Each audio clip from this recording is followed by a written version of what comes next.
What does it take to be a successful entrepreneur? A dangerous amount of coffee and a ton of grit.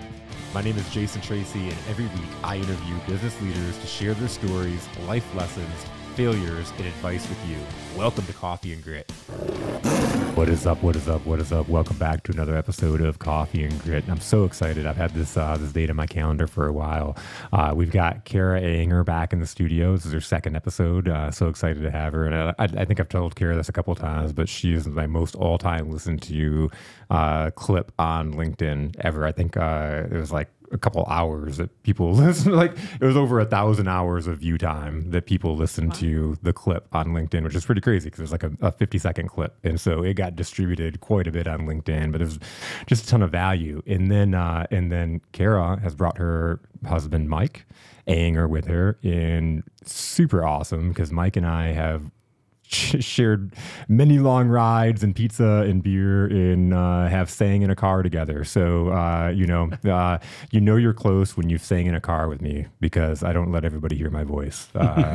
It may sound good in the podcast speaker, but not singing out loud. But sometimes you got to do what you have to do to make it to Central Illinois in a snowstorm, especially. So we've been through it together. I've got a chance to really work together with clients, and so I'm super excited to have him in the studio.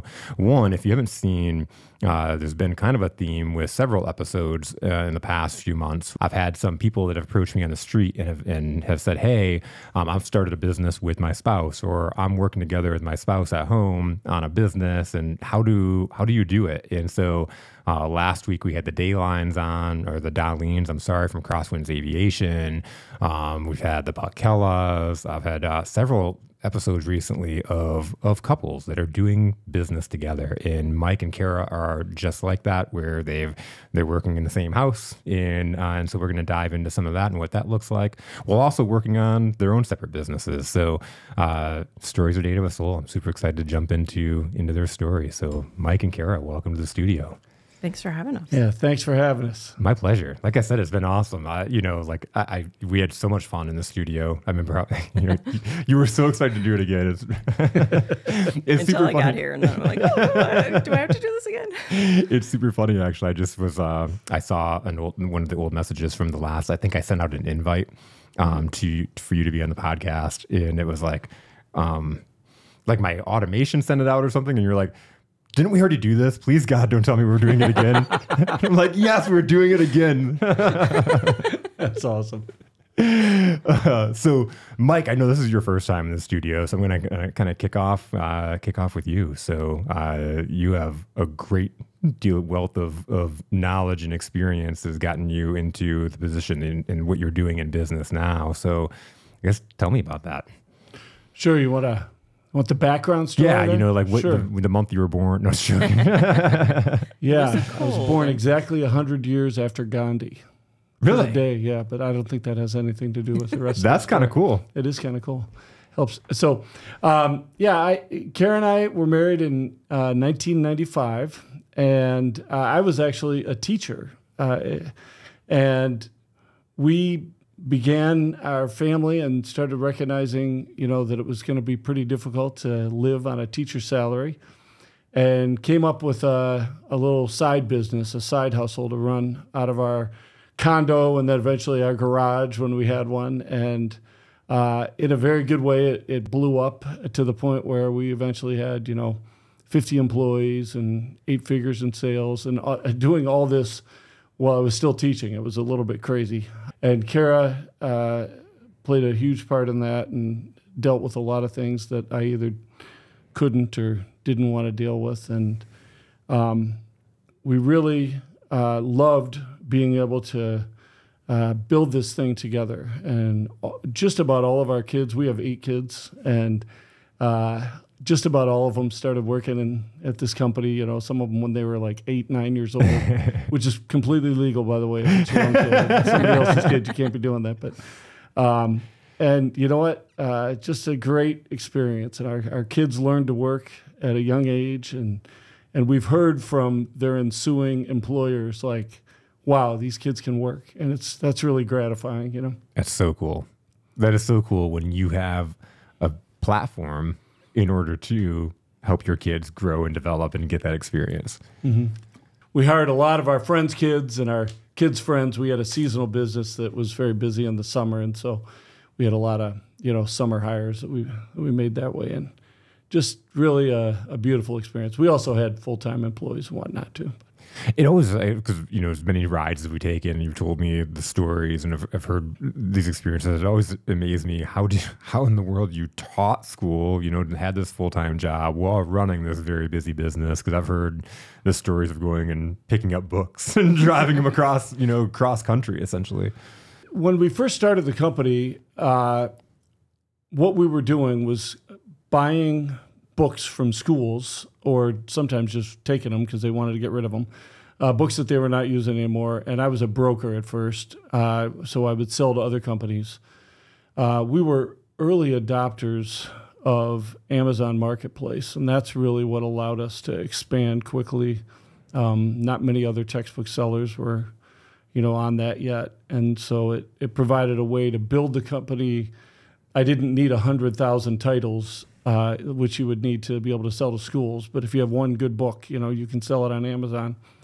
So the company grew organically. It was only in the summer at first, so that worked pretty well. I was busy in the summer. But then, as we gained full-time employees and whatnot, it was sort of a frog in the frying pan experience. All of a sudden, 15 years into this, I realized I'm sleeping 4 hours a night and doing a bit too much.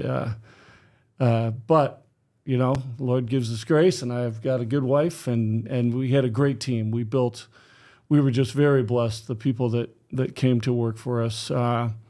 We live in Ann Arbor, and it's there's just a lot of talented people in that area, and it was really fortunate. We were really fortunate, the people that we could bring in to help build our team. It's awesome that, this is just kind of like an offshoot, but you saying that made me think right away of like people in their mindset, because there's some people that be like, oh, I live in Ann Arbor, it's a horrible place to find talent. Or like I'm having such a hard time finding good people. And you're like, I live in Ann Arbor and there's an abundance of talent, and I was fortunate enough to find good people. I think there's things that play into our personal luck. Sure. And whether it's systems and culture and different things that tie into your leadership or coaching, that tie into being lucky and finding the right people. Sure. And we had some good connections with university groups. And so, a number of our summer hires, we'd have these people who were vastly underemployed, they're chemical engineers coming in and they're counting books, and you're just like, oh my gosh, you're smarter than I am by a lot here, But nevertheless, a number of them turned into full-time permanent employees after they graduated. Probably not chemical engineers. They didn't stick around. Accountants and things like that, So your people are by far your most important asset in a company, and building a culture of people who are pulling for each other and have each other's backs. That's what made us successful. It wasn't some brilliant idea I had. It was a pretty mundane idea, but great people working there. When you got this idea and you started it, did you see it growing to something that you had employees? As soon as I realized I can't get all the work done that I had before midnight, I was like, I need an employee. It was very organic and unplanned and a mess because of it in some ways. Yeah.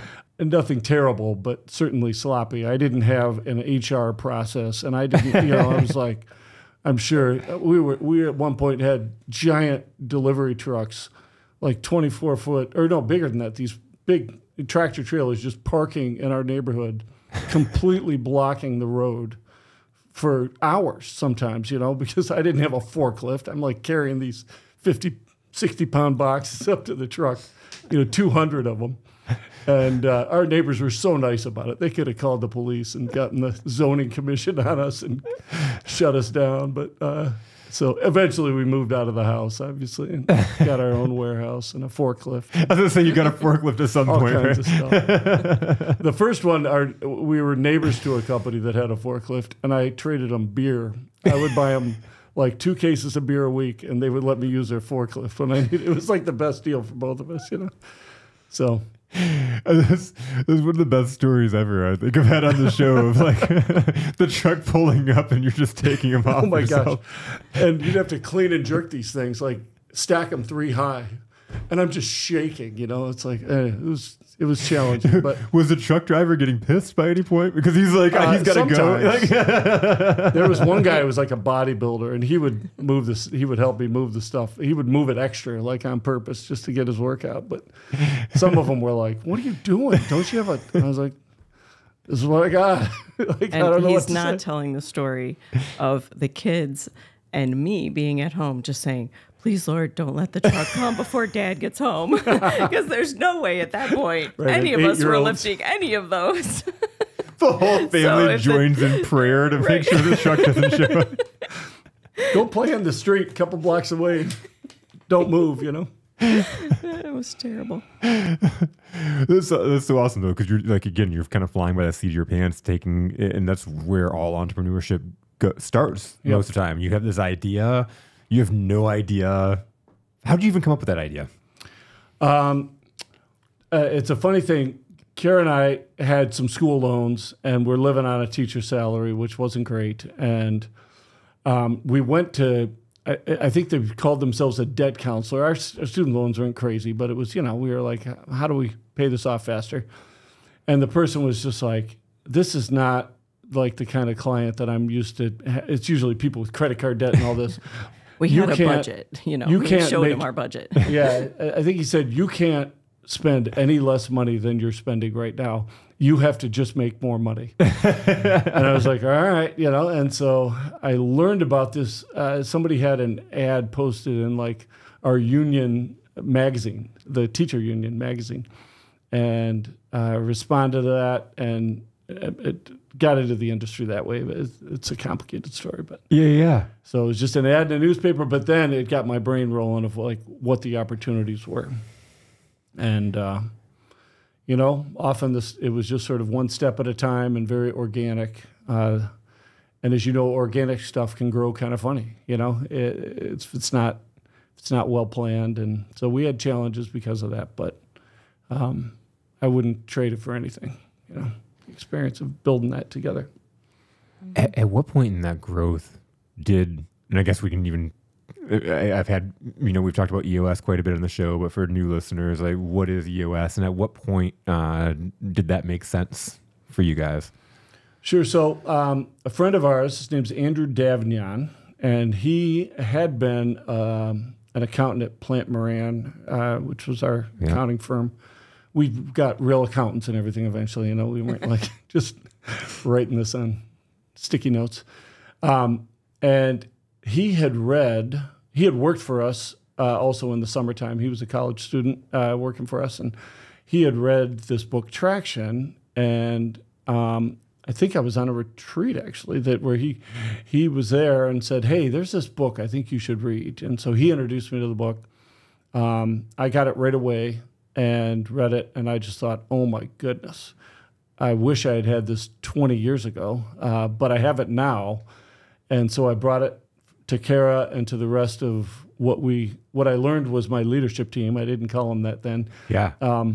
And everybody was just like, wow, this is going to be really helpful because, again, we just had a lot of unclarity, even in people's roles. Our processes were not fully documented, so people would do things differently. We didn't have good metrics to measure productivity and are people doing their jobs? Are they successful at their jobs? We never had a meeting at my company. I was a teacher for 25 years, and I sat through, if my former principals are listening to this, I apologize, but I sat through some of the most inane meetings. You know, they're 90 minutes long. There's 80 people in the room, and it's like brutal. So I never had a meeting at my company. My You were employees scarred. like, You had PTSD. I never, meeting yeah. PTSD. My employees were like, aren't you supposed to have meetings sometimes? And I was like, I am not having a meeting.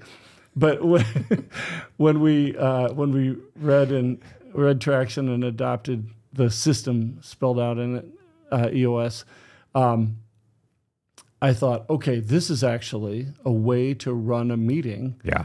And it accomplishes a very clear set of things. And so started having meetings, and they were actually pretty good, and they were effective, and they weren't boring, and people had a chance to bring up issues and to get feedback, and really was life-changing for us. So that would have been around 2017. So it was pretty far into the history of the company that we, something like 20 years into the company's history that we adopted that. So wow. So being that kind of 20 years in, how quickly were you able to implement that process? It sounded like the leadership team was on board right away, which is extremely helpful. Yeah. So we adopted it pretty quickly. We went and met with an EOS implementer, Catherine Jewin, who is a dear friend of ours. Yeah. And I was a coward. A couple people pushed. I wanted to bring an implementer in, and a couple of people on the leadership team were like, "We can do this ourselves," and I didn't push back hard enough. And later, I regretted it because I think we would have built it up more quickly. We would have built the tools up more quickly and gotten more clarity. So it probably took us, a year and a half or something to get where it was running in our departments, and we had all the tools working. It would have gone more quickly with an implementer. But, hindsight's 2020, and I wish I had bought Amazon stock at $20 or whatever the IPO was. Probably not $20, but that's probably the decision you would have made instead of running L10. Bet on Buster Douglas or something, knocking out Mike Tyson. Anyway. Back to the future. Exactly. When he gets the baseball almanac. Yeah. Oh my gosh. That's like the wish that I had. No, I've dreamed it. That's so dumb. Yep. If only we had the answers to all the sports stuff. Yep. Just anyway. So, as you've growing that company, I guess what did it look like? At what point did you say I'm walking away from teaching? Sure. So it was crazy, actually, because we were going through some challenges with our family. As I said, we have 8 kids, and just, you got your ups and downs with any family does. And I recognized that I was just burning myself out. And I was coaching varsity basketball. I was running a company with, 50 some employees and teaching full time. And I started getting some pretty clear signs that this wasn't okay. I was getting AFib. My heart would go crazy, like acid reflux. I was sleeping 4 hours a night. And even with EOS, it really helped us. But I just came to a point where I can't keep doing this. So we made the decision in late 2019, early 2020.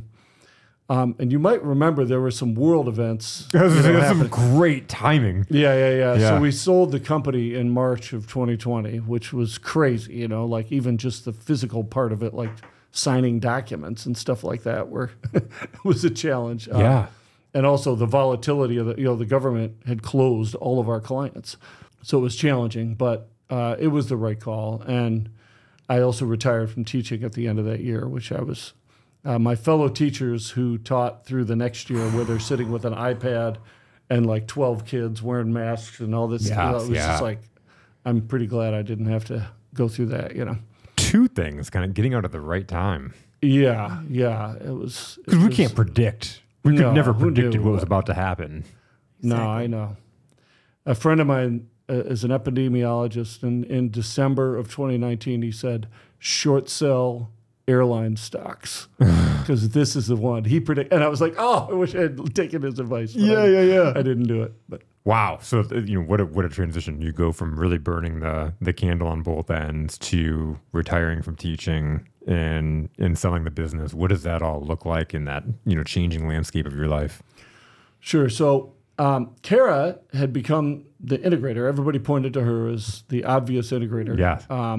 I was the visionary somewhat by default, because it had been kind of my idea to start the company.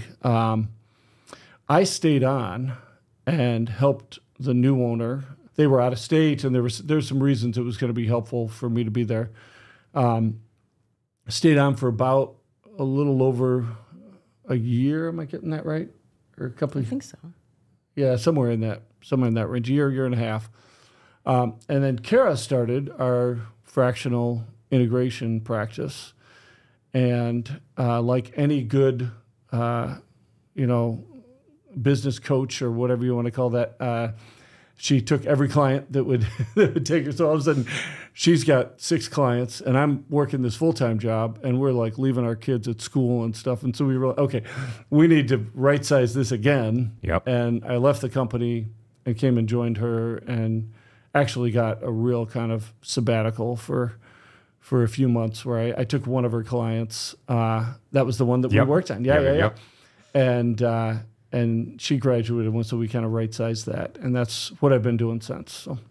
Well, it's cool for me because we did get a chance to work together right as you were starting, really dipping your toes into to integrating and, in figuring it out. And it was really cool to go through that process. Yeah. Yeah, I was working with a company in Illinois called Rogards. They are in Champaign, Illinois, and they needed a sales leader. And I believe Cara had met you. I think that's how I was introduced, and I reached out to you. And from Catherine Jewin, actually. Okay, Spin it all the way back around. Catherine Jewin introduced us. And so we started working together, and it was really a delight. And I want to say, like, the energy that you brought to that company, they really needed it. They had been beat up by COVID, and the difference the next day when you showed up in the quarterly, I was just like, oh, wow, this is like a real breath of fresh air. So lion's breath, I guess. Lion's breath. I love how you work that in. That's good. Yeah. It's one of those things going to that first meeting in so we drove together, and that was the first time. So we'd had a couple of conversations, and as we were onboarding, and you were introducing me to Rogards and stuff. So we had some phone conversations, maybe a Zoom or so, and then we got in the car to ride together for 5.5, 6 hours to Rogards. And so it's like it's gonna make or break it. It's right. It's like the real world on TV back in the day. It's like you get to really know each other really, really well. And I remember going to that meeting, and it's like, oh, they need a bunch of help in the sense of leadership team and and just needing that energy. Yeah. Yep. And you brought it. So thank you. Yeah, my pleasure. That's what I do. Yeah, of course. That's what I do. So what is that, as now you two are coming in and working together and figuring that out, what does that look like? Sure. So we do some work together, and then most of it is separate for clients, So Cara did the handoff to Rogards, but after that wasn't working with the same client or anything. We do have like a weekly meeting where we discuss where we are in our, sort of 30,000 view. And then we're just working with our individual clients. So I'm right now working with 2 clients as a fractional integrator. If you don't know what that means, it means I step in as the second in command. I serve on a fractional, part-time, and an interim basis, usually between like 6 and 18 months is typical, sometimes a little longer, sometimes it's just for a quarter, and help them implement and run the EOS tools, and really have enjoyed that piece of it. I've gotten to know a bunch of different industries, things that I never thought I would be involved in. I worked with a campground in New Hampshire, and I'm working with a custom clothier and image consultant in Philly, and in Romulus, I have an environmental testing and consulting company. Really just across fascinating. The board. Yeah. None of them are the same. That's really it cool. It speaks to how EOS can really work in any industry. Yeah. There's certain pieces that you need, and there's certain kinds of culture and mentality that you need. Yeah. You wouldn't want to run this at General Motors or a solopreneur. There'd be limitations on it. Yes. But any industry can work, and you can really step in as the integrator in any industry. You don't need to, I try to learn as much as I can about the industry because I find it That's my favorite part of the job is learning about the people and what they do. And there's so many amazing businesses all over this country. Yeah, yeah. And just getting to help entrepreneurs, visionaries, realize the dream that they had originally set out. You know, I had done this with maybe an incomplete dream. I didn't know where my business was going, but certainly it was at first feed my family, right? And then eventually grew into something more. There was an environmental impact that we had that was really positive, and serving educators and helping schools to, you know, meet their budgets, which is a huge challenge. So I'm seeing that in so many other places, like in Romulus, the company, environmental testing and consulting. We do asbestos and lead testing and all kinds of other things. But, you know, Michigan, of course, has been a real kind of hotbed of these issues, like the whole Flint water problem.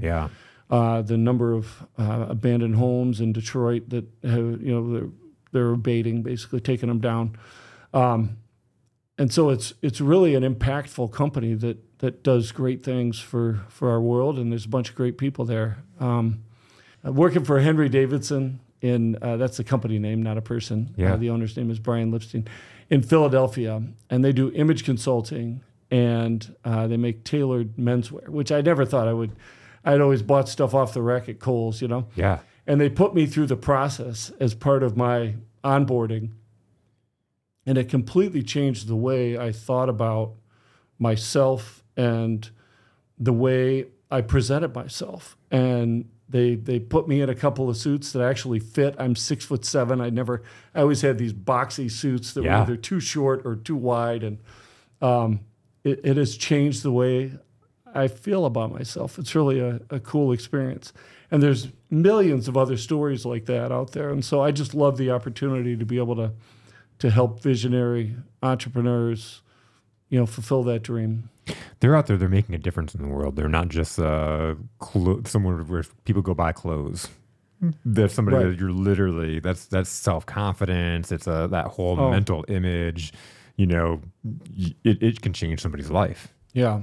Helping them become the best versions of themselves. It's not about fashion and bling and that kind of thing. It's about believing in yourself and portraying yourself the way you want people to see you, and as your true authentic self, not some fake thing. So, in of course the clothing that you're wearing today. Yeah, wore one of their custom shirts. Now I have to say, their guarantee is that you'll get compliments, and people come up to them all the time. Yeah. And I'm just like, I got to go get an image consultant. I came into the studio and I'm like, dang, you know, you look great, man. I had somebody say this at a funeral. It's like so weird. It's like, thanks. You got the trophy for best dressed. Anyway, they're handing these out. I didn't even know. No. I've never won one before. But we're starting a marketing campaign on that promise because it's incredible. The number of we were in downtown Detroit for our anniversary, going to Park, this little French restaurant, and I'm putting money in the meter thing, or not money, but however you know, running the meter, and this woman I've never met comes up and is just like complimenting me on what it was really. I should have kept track on that trip. There were so many people that complimented him on his clothes. So you think about that, and like just to break that down for a second, is like how many opportunities does that create for people? You have the right people, like people are coming up and they're noticing and they're having conversation. Like what can you do with those opportunities? You know, you'd have no idea who these people are and what that conversation leads to, or even somebody that just sees you and makes certain assumptions about who you are and what you can do for them based off of the way you're dressed. Exactly. That's powerful. Mm-hmm. It's of all the companies I've worked for, that's my favorite guarantee. Yeah. You know, a lot of times like your guarantee is something like this won't break or you'll get the value, you know, it's just good. I mean, you'd want stuff not to break, but there's no like, or your money back or anything like that, but it's just like compliments guaranteed. And when I first saw it, I didn't quite get it. Yep. And then now I'm like, oh my gosh, that's amazing, you know? So That's amazing because it's a guarantee and it's measurable. yeah. Mm-hmm. The first time you get a compliment, you're gonna be like, "Well, they said they They did were say." And it's not a vanity thing. I really It's don't not, but, strut yeah. around, look in the mirror or anything. I know. I'm 54 years old. I know what I look like. I'm bald. I'm not like winning any beauty pageants here. You're but wonderful, honey. But there's also a level of respect when you Absolutely. I had this present sales yourself. guy once, and he had a lot of talent, but he'd come into work, and his hair would be a mess, and his clothes would be wrinkled, and he'd carry himself all slumped over. And I had so many conversations with him, and I'd pull him aside and be like, "You are what you're dressed like. Like when you get up and get yourself ready for the day, and you look at yourself in the mirror, how do you feel?" And he's like, "Eh." And that's exactly what you're portraying. Like, you got to put some energy into it. Steam your clothes, iron them, like comb your hair, do some things. And once he started like committing to just changing himself, he changed himself. Yeah. It's those little things because you build that confidence when you feel good with the way you're dressed, that confidence carries over. It's the little tiny things. Yep. There's so much in life that we don't control. Let's put the things into our cart that we can control. Yeah. Like we feel good and confident in the way that we're dressed, because any way that time that we're behind the 8 ball and we feel like we have to apologize, instantly our confidence is broken. And it doesn't matter if we're the best product, service, speech, whatever. If we're in our head about what we look or feel like, it destroys whatever our purpose is. Yeah. Oh, that's good. For sure. So extra shout out for Yeah. the Davidson Company. For sure. I'll share the link when we're done recording here. That's awesome. So for you, and I, as you were talking about the book Traction, I remember when you were on the first time, you were talking about reading the book Traction and being like, "Oh my God, I know what I am." Oh, yeah. For sure. It was like you looked at the landscape of your life and everything I did was an integrator. I just didn't know I had that title. And everyone on the leadership team really kind of put the book down and looked at me and pointed at me. I was like, okay. I do have to say, you asked how long it took. And I remember talking to Catherine Jewin, who, bless her heart, understood why we couldn't go forward with her as an implementer. And now, having been on the other side of it and been in session rooms, I'm like, oh man, we missed out. And we only work with clients that are going with implementers because of that. Yeah. But I was like, how can we hack this? How can we go faster? And it's a process. Like, you have to work through each step. And every visionary, I think, has done it all themselves. And to get to this point that they're now like, okay, I have to slow down in order to speed up. Yes. I have to think this through. I have to organize it. And then we can be like lightning. But it has to be, it doesn't come overnight. And that was really a pressure point for me, because I wanted it faster. And I didn't hack it. I did a good job, I think, for us. And now I see implementers are the way to go. I do not take that job. It does, from my experience. It adds that other voice outside, because even being the integrator, you're in that more day to day than the implementer comes in once a quarter. Yeah. It's so helpful. Yeah. They hold that space for the stretch, for like the company to really grow. And then you make the decisions that the integrator is there every week, making sure that the whatever 5 things we decided were the most important this quarter are going to get done.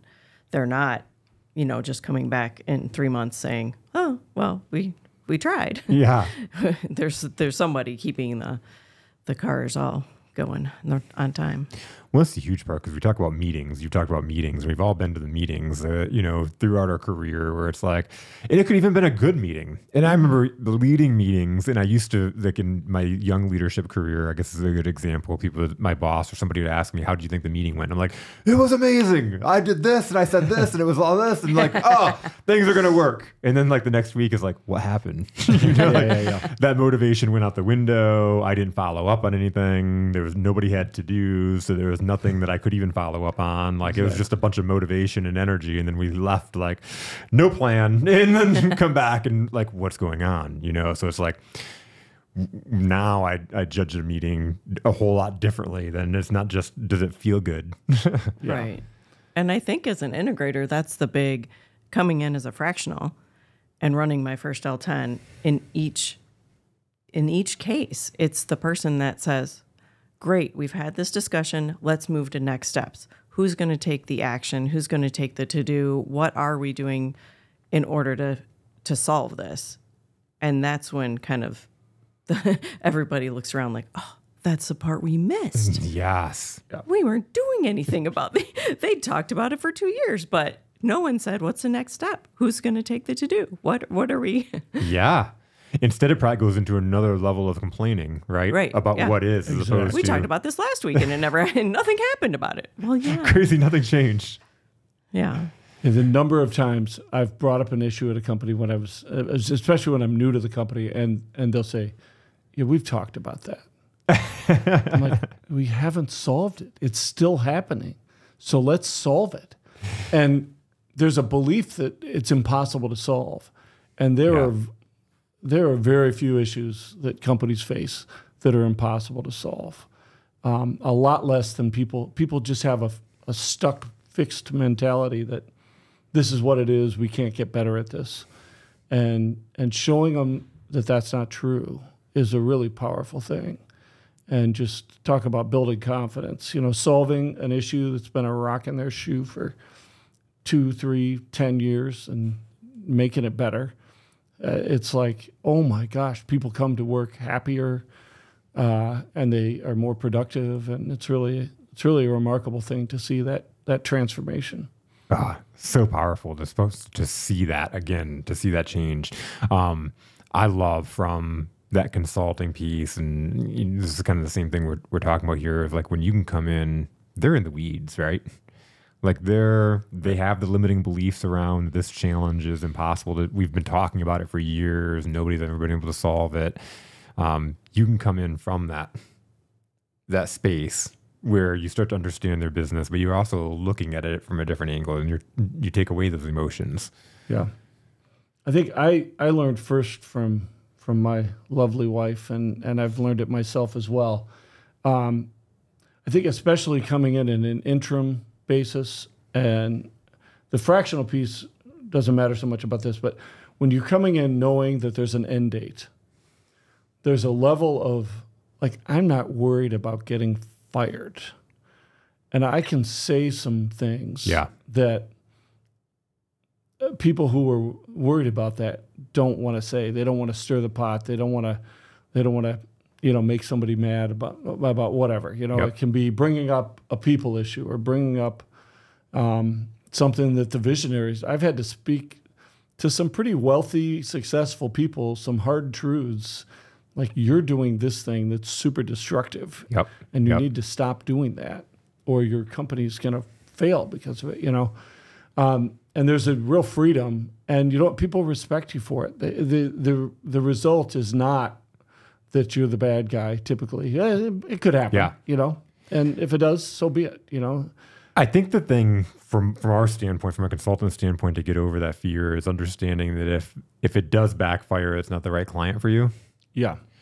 Because sure. Like I had this situation happen the other day. I had a client that reached out to me about some observation, and so we did a debrief of a session that we had, and she wanted to have an understanding of what I thought about what had happened. And I told my wife, I'm like, we'll see how this turns out. Either she's going to get mad or she's going to see what the problem is, right? And so I gave her the direct feedback, and she's like, oh, thank you so much for being real with me. That's what I was feeling too. And, so then we can now talk about how to fix it, right? As opposed to being worried from that consulting standpoint of breaking the bad news, or because I've had clients that have then gotten mad or gotten upset about it, or like got, almost offended that I said this about somebody or made this observation. Listen, you can do something with it, or you don't have to, but this is what I'm seeing.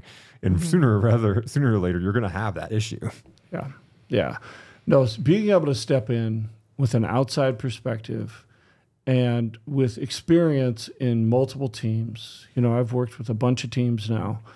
And like, I think, now this is going to sound like a shameless plug for what I do, but I think every company could use, just for a quarter, somebody who's run. I think of when we self-implemented, if we had an integrator 1 day a week to step in for just a quarter to show us this is how this works.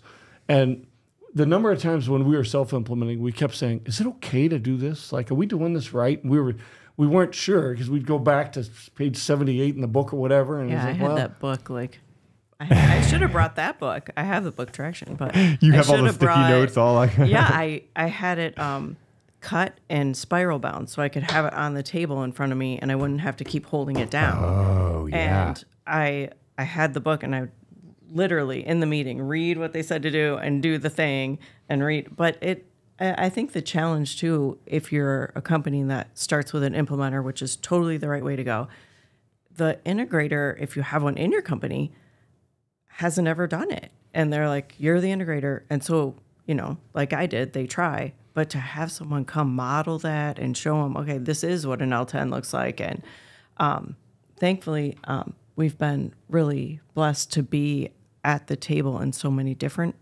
businesses. To be invited to that leadership team table is an honor. And to be able to lead them through these meetings and help them grow is an honor. It's not like something we take lightly.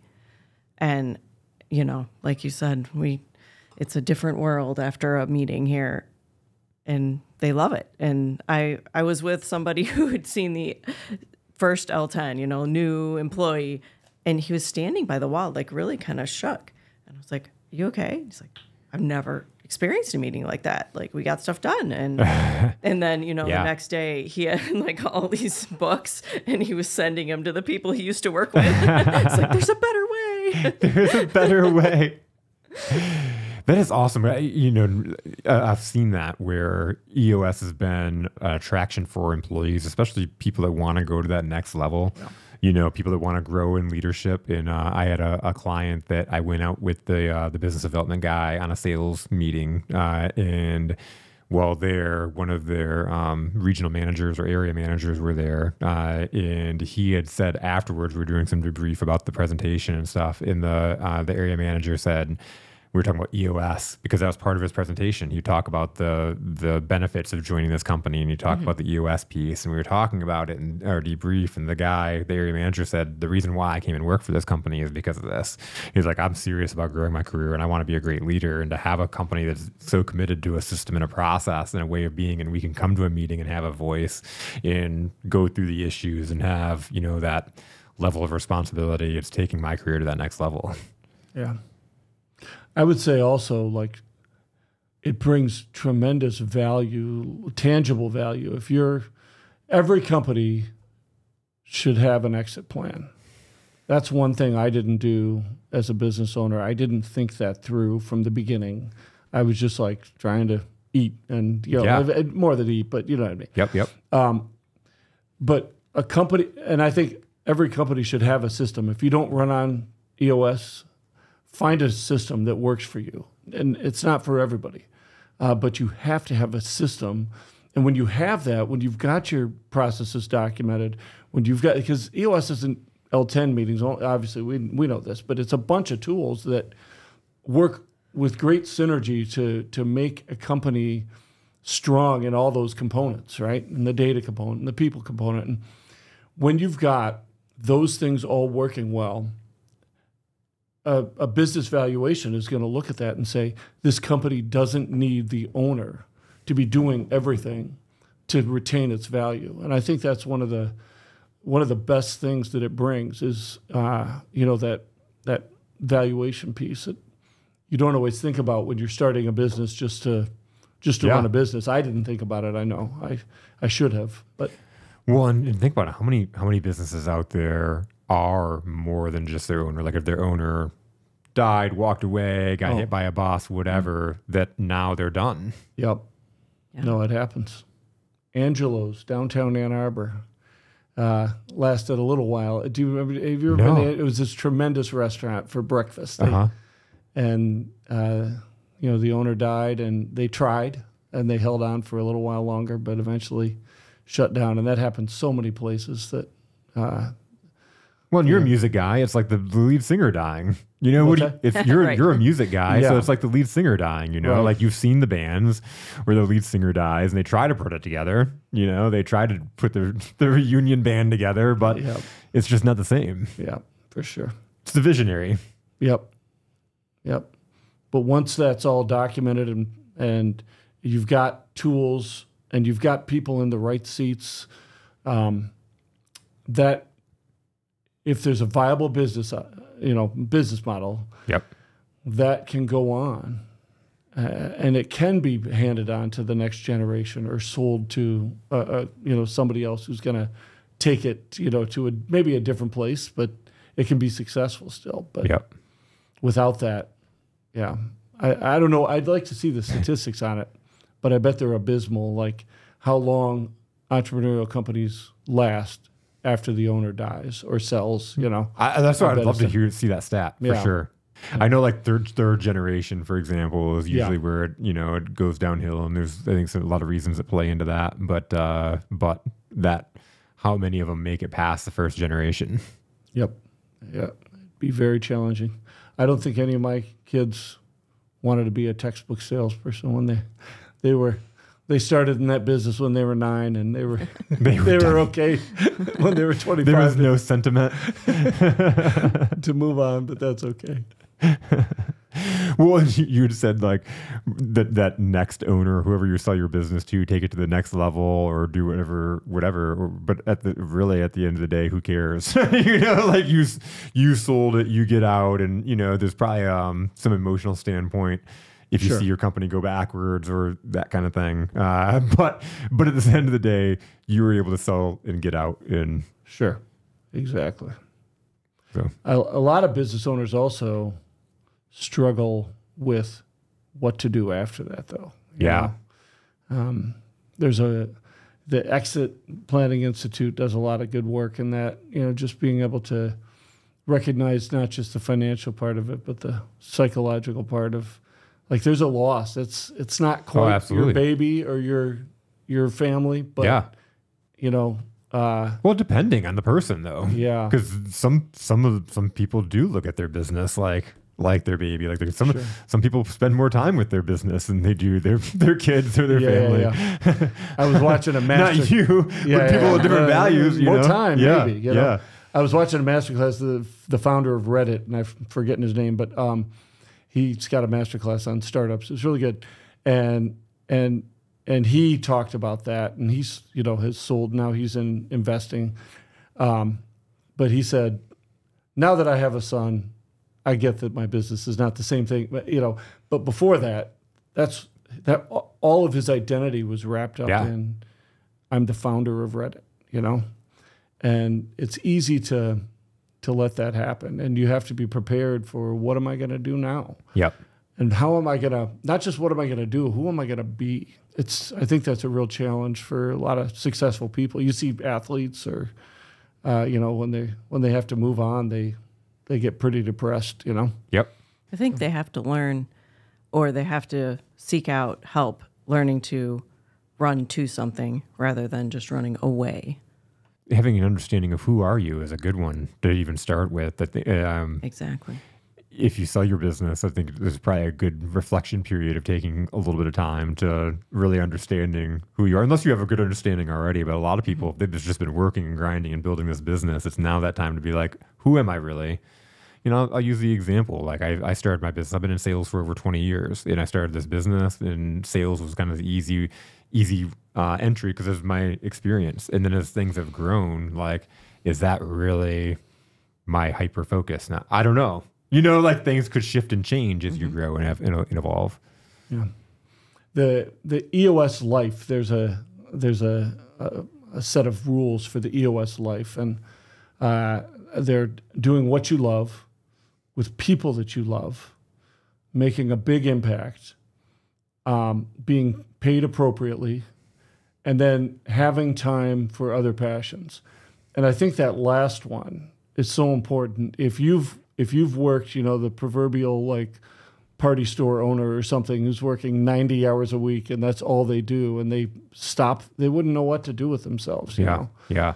And I would say I had very little time for other passions. I coached basketball, and that was a piece of it, but I lost a lot because I was just so busy. I was with 2 jobs, and now I've been able to develop more of that and I've got the ability to spend time with people that I didn't have time. I've been able to exercise and play golf and do things like this that just bring me joy, to the point where, okay, if I stopped working all at once, I'd have some meaningful things to do with my life still. But if all you do is work, 100%. if all you do is work, there are crazy stats about people dying, Absolutely. like after retirement. Absolutely. You know, and I grew up in a GM family, like my uncles and grandpa, and like everybody worked at GM, and it was like the thing. Like everybody joked around. It was like the joke of like, oh, don't retire, you'll die quickly. But it was like, I mean, the stats were pretty high that once you retired from General Motors, they wrapped their identity around that. That's who they were. They were this, whatever they were, their title, that's who they were. And so when they retired, it was like they died. Yep. No, that's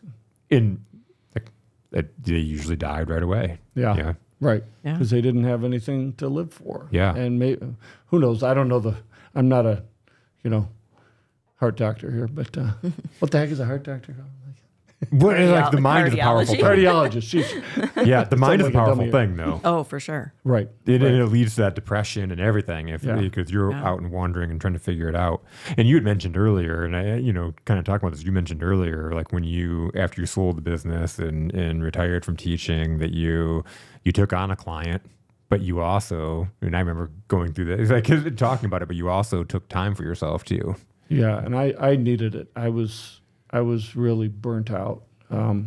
She bought me a shirt that said "Trophy Husband," and everybody recognized this was a joke because she didn't marry Tom Cruise here or something. But I took about a quarter to work 15 hours a week. I learned how to meal plan. I learned how stinking hard it is to run a household. By the way, I was like, I had been used to putting laundry in a basket, and then it shows up on my bed somehow. And I was like, oh, there's steps to this.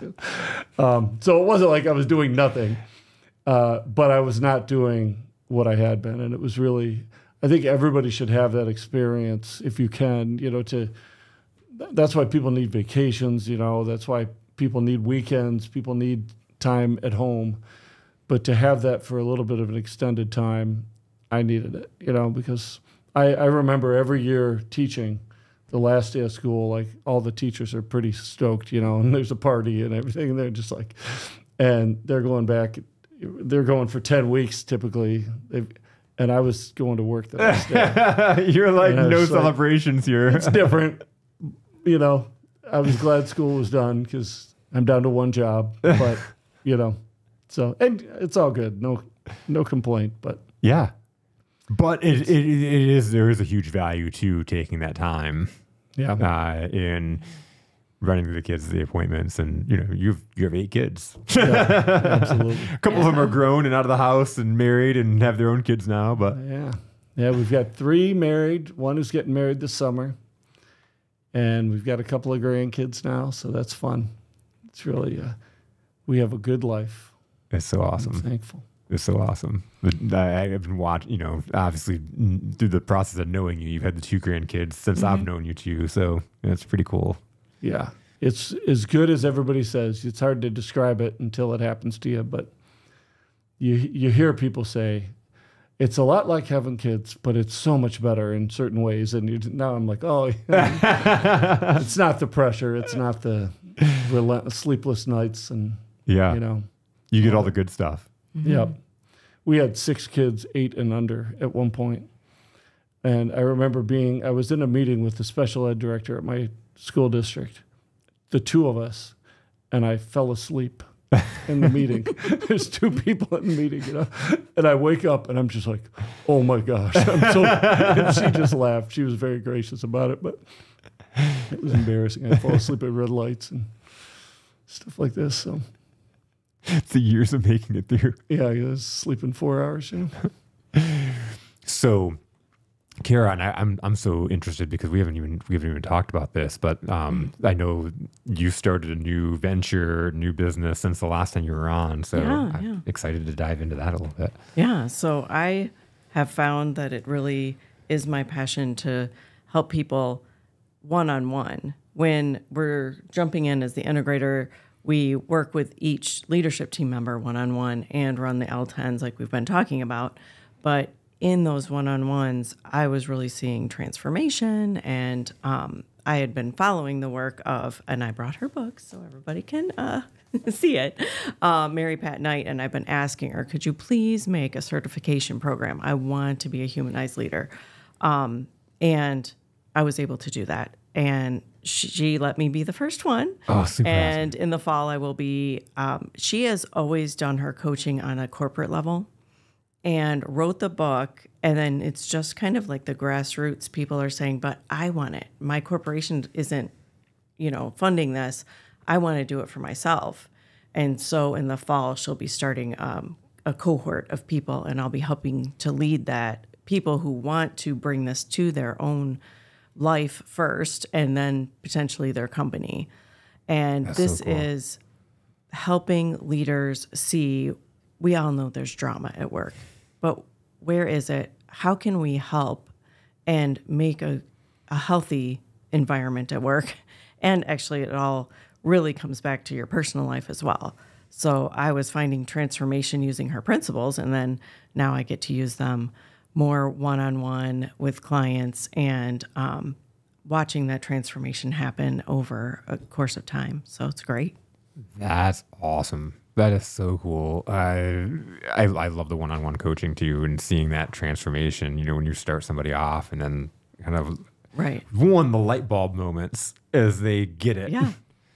And then you see the next week, there was one person I was coaching, and it was like she was forced to coach by her company or something. Mm-hmm. And I was like, I don't know, this is working. And then she would come and she'd say, I took these notes and I did this, and it was different. Like, she was really doing it, even though she was very reticent to start. And I was like, well, I'm just going to give it my best shot and, hope for the best. And if she takes anything away, it'll be a win. And she really had transformation when it didn't look like it was going to happen. That's absolutely huge. I'm being in those situations, you never know what you're going to get. And most of the time you get somebody that's almost a hostage there until you win them over, because their boss told them, we got you this program or whatever. We see you could have some improvement, and we've got you a coach. So I usually get people who have signed up for it themselves. Awesome. I've learned that is not the way to go. Yeah, I've had a couple of those, and most of the time they turn out well, but sometimes you'd have somebody that just, you can't get them out of this mental attitude that they're in trouble or that it's like a hindrance. Or I had one person ask me, how can I do this without going backwards? How can I create process and become a better leader without going backwards first? And I'm like, it's impossible. You've got to, kind of even what you guys are talking about and implementing and putting in a structure, any change, you got to take a couple steps backwards to implement that. And then once you do, you stumble at it a couple times until you get good at it. Yeah. And I think there's a big misconception about what is coaching versus therapy. Mm-hmm. And I was blown away by trying to explain it, and then people see it, So coaching is giving you those tools to face the situations that are coming. But therapy is looking back at what's happened and helping you understand that. And in coaching, you can really do something like an after-action report. I learned this from one of my coworkers who was in the military or ex-military, and he put a name to something I was doing, but I didn't have the words for it. Going back and saying, okay, this is how it was supposed to go. This is how it went. What did we learn from this? Now we know what skills we need to work on and what we're going to do next time, and then go for that win. And it kind of gives you that practice behind the scenes before you go into a new situation. And that's just been transformational to help someone who comes in and they're like, I don't want to go. And you're like, no, we are going to help you to move forward. We're looking for tools to help you tomorrow and the next day and to grow and to be the best you want to be, rather than wallow in yourself. Like, we're not doing that. And that's not what therapy does. I don't want to Yeah. make any therapist mad, but like, that's some misconception that happens. But you do spend a lot of time in the past as opposed to creating those tools. And even if this past happened, what do you do to overcome it? Here are the tools to do that. Right. If you, and also, like, I think the most amazing thing is being able to see that person's situation from an outside perspective, and they're stuck in a rut. And if you can just get that tiny bit of movement, one thing, I mean, Atomic Habits, he kind of shows people how to break it down. But if you can just say to someone, like, you don't have to read the whole book, how about if you tried this? Have you ever thought of that? Well, maybe this. And just a little movement out of that rut changes someone's life, because then every single action after that is different. But just the paralysis of thinking, I can't change this. How about that? Like, if you just moved it this much, could that work? Like, what do you think? It's great. Kind of that empowerment of what can you change? Mm-hmm. What do you have the power to move? Yeah. That is so awesome. So what kind of people are you working with? By default, I end up working with a lot of integrators because, you just run in the same groups, and I've been there, I've done it. Yep. Being an integrator is actually a very lonely job, because you have to be the bad guy a lot of times. You're running the meeting. You're like, okay, Chuck, you got to wait till, so-and-so move that down to the IDS. We're not, and so it tends to be a lonely position. And like we were talking about, if you're running an L10 meeting, you haven't seen anyone else run one. It's always great to talk to somebody who's been an integrator and can give you some tips and make it go more smoothly. And that's really fun too. Because like these people, they probably have the integrator trait, right? Mm-hmm. So they're therefore in that position for a reason. But to have that experience and tools that you have to help them get to where they want to be is huge. Mm-hmm. And the other people I see are the solopreneurs who are sitting in both seats. Like they haven't gotten quite big enough for EOS. Mm-hmm. They know they need some help. They know they have some drama. They don't have that many employees, but they don't know if they have the right ones. And I can really help get them to a place of organization. So when they're big enough, they can go get an implementer and get to fully on EOS. But it's more just them running the business, and to have a perspective of someone who's seen, a bunch of boardrooms and a bunch of leadership teams and seen all these things happen. And I have the tools to say, okay, you need to, again, step back, start where you see your end, get your core values together, and let's look at, how are you leading? How are you showing up? And how do we need to get this to move forward? So it's great. That's really cool. What does that look like when somebody starts working with you? How long do you usually work with them for? It really depends on the engagement. If it's an integrator, and their company just wants an integrator coached, it can be just a quarter, giving the background, tools, and helping them. Their implementer is teaching them everything. I just bring it to the day-to-day and kind of do that, hey, how about if you tried this at this point in the meeting, or tried that, or help them to also, through many kind of just relationships, be able to cut through the drama and be able to just clearly say what you need to say, and to be able to help your team take feedback and give feedback, and the interpersonal kind of underlying part of that, and calming the drama. If we're really just focusing on integrator tools, it can go quickly. And then if we want to really kind of get the team health going, you start with the integrator and then kind of flows from there.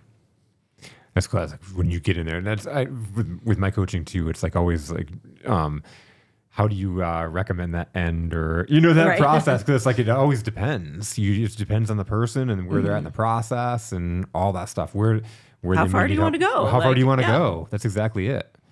I've had a client that I've worked with for 4 years. How far do you want to go? Or, you set your intention for the quarter, and then we can work on other things. It's great. That is awesome. So what are some like tips, I guess, or what has been the key to your two success, like working together? One of my colleagues at one of my clients asked, because our wedding anniversary was just June 3rd, so I just shared that we had gone. I think I did in this podcast too. So anyway, he asked, "What's the key to a successful marriage?" And he, after I answered, said everyone else he'd ever talked to has said communication. That like anybody you ask, and I don't think communication. No, I'm kidding. Communication matters a lot. Wait a second. It doesn't matter at all. But my answer was forgiveness, because showing grace and mercy to one another when we fail and fall and when we're not our best. If you hold on to those things and not just in a marriage, in any kind of a business partnership or just a friendship, if you hold on to those things, that relationship is going to fail, or it's at least going to suffer and be unpleasant. I can't think of anything my wife has ever done that I'm mad about, like literally, and she forgets mine at least. By the way, Yeah. I can't think of anything you've done or that bothers me. So that's grace and mercy, forgiveness. That's my answer. Cool. For sure. That was exactly what we were talking on the way over about, that conversation he had with that person. And that was the first word that came to my mind. And then when he said that, I was like, well, I guess you're on the same page. Guess we're on the same page. We made it 29 years. So, well, I think that's so key because we're going to make mistakes. We're going to have things that happen. We're going to have a bad day. Yeah. What do you do with that? Yep. And I know the first person that came to me and said, hey, how do you work together as a husband and wife, and can you have more people on that are doing business together, because me and my husband are at each other's throats all the time, and when how we're trying to figure it out. And so to be able to, that's such a great tip, is having that forgiveness. Yeah. I think our kids though think that it's normal to have business. We talk about business all the time at the dinner table, and when they go to friends' houses, they're like, they don't talk about EOS at their dinner table, So they don't have a meeting with like an agenda. We do this. Yeah, it's embarrassing. Do you do good news at the beginning? And oh yeah, we do.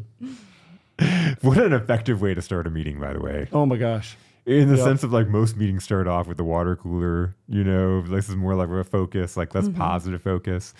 You can really tell a lot about somebody and whether they have positive news or not, and whether you should have them on the team. Right. Speaking from experience with our shared client, we had some salespeople that was like, "What's your good news for the week?" Like, I don't have any. I'm like, nothing good happened. Nothing good happened to you in this the week? last 7 times 24 hours. It's like nothing. I'm like, you woke up today? They're like, it's questionable. I'm like, oh my God. Yeah. If you're not happy with your life. And that is a coaching opportunity there if you can get to it, but it's hard. I mean, practicing gratitude is such an important part of your mental and emotional makeup. If you look for what's going wrong, you'll find plenty. It. But if you look for what's going right, you'll find plenty as well. And it's such a better way to live, even if you seem Pollyannish or something like that to others. I'd rather just be like that. Yep. I'd rather trust people in general. I'd rather, think the best of someone, even if I'm wrong. Sometimes that's okay. I'm reading this book right now, and I'm going to butcher the name of it. It's called, I think, The Life of Charlie.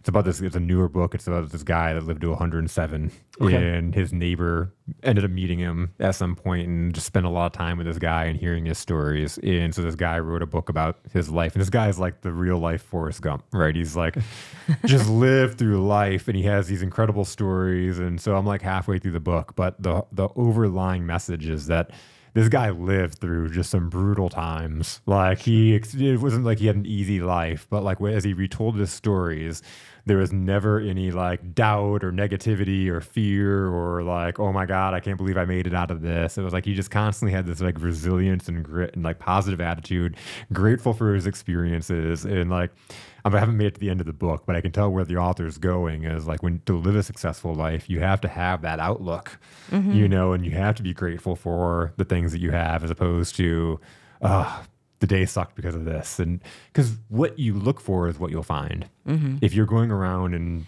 you're miserable and you can't find a single thing that you're grateful for, you're that person at the end of the day, or when somebody comes and asks you how you're doing, they're like, not too bad, you know, like, yeah, living the dream, you know, like, and that's what your output is every single day. Could you imagine being in that vibration? You talk about bringing the energy. It's those little things. It's finding little ways to be happy and grateful. And I wake up every day and think about the ways that I'm grateful. And it could be just because everything's going bad. I woke up today and I have a car, or I woke up today and I have my health. Like, I woke up today and I can change my outcome. You know, there's because we have the power and the control to do all those things. Absolutely. Yeah, on the radio, I heard, 20 years ago or something, love assumes good intention. And I was like, I can do that? Like, it changed my life. And once you look for it, it's like, you know, the car, when you see a white car, then you see but once you look for, wow, I can assume that person's good intention. And I'm sure, and I've experienced, when people are mad at you, they will let you know. But otherwise, just assume good intent. Just assume the best thing that they're doing. And they're trying their best, and life is messy and human. Yes. Yeah. We can go into like a whole thing of this because I think most people are doing the best they can. We're all shaped by the experiences and the stories that we tell ourselves. Or the stories that we hear and that we tell ourselves, right? Because like we can shape what somebody said and create a story in our head of they don't like us or they're against us or whatever the case may be. Or you can listen to what they said and hear something completely different. Yeah. And I've experienced when you bring that to a team that's not had that, it can change them. At first, they're just like, yeah, you know, so-and-so is whatever. You know, they've got labels and they've pigeonholed people in different ways, and and you just don't know, you know. But when they see time after time, and they can now trust that when you're talking about them and they're not around, that you've got their back and that you're assuming the best thing about them, and it really can be transformational to a team. I've seen it with a couple that I've worked with that were just, you know, a lot of backbiting, a lot of gossip, and sometimes those are hard things to fix if they're really ingrained for a long time. Yeah. But showing people there's a different way to live is worth doing. And yeah, it's just beautiful to see the when people come out of that. It's really beautiful to see. Oh my God, the difference in the day. I mean, you think about like, you know, you'd made the reference that you probably spend more time at work than with your family at some point, Sometimes, right? Like we all do, right? We spend so much time on work. We spend like so much of our life on it. To go there and be miserable, that makes you miserable when you come home.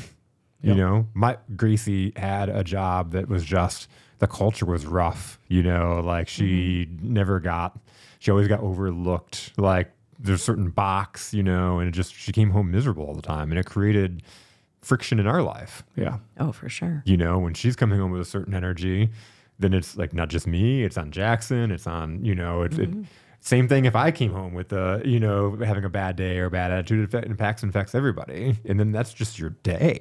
You keep doing that over and over again. Yeah.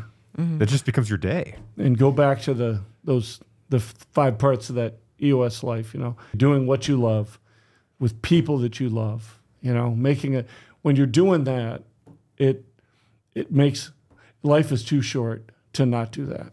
And I won't do it again. I've been in spots where I was doing stuff I didn't love with people that, you know, didn't bring out the best of myself, and I just won't do it. You know, it's not, and we've had stumbles in our, like I've actually had to fire a client because I didn't go through my process coming up to the client engagement. I circumvented my process because somebody called me and said these people really need you. And yeah, I've had to do that when there's not somebody healthy. But the beautiful thing about coaching is, besides like what we've already said, I just say, look, we can't control anyone around you. You can control yourself. Yep. And it's that rut. Like if you can make that one shift yourself, the ripples on the team, it just turned out to be really huge.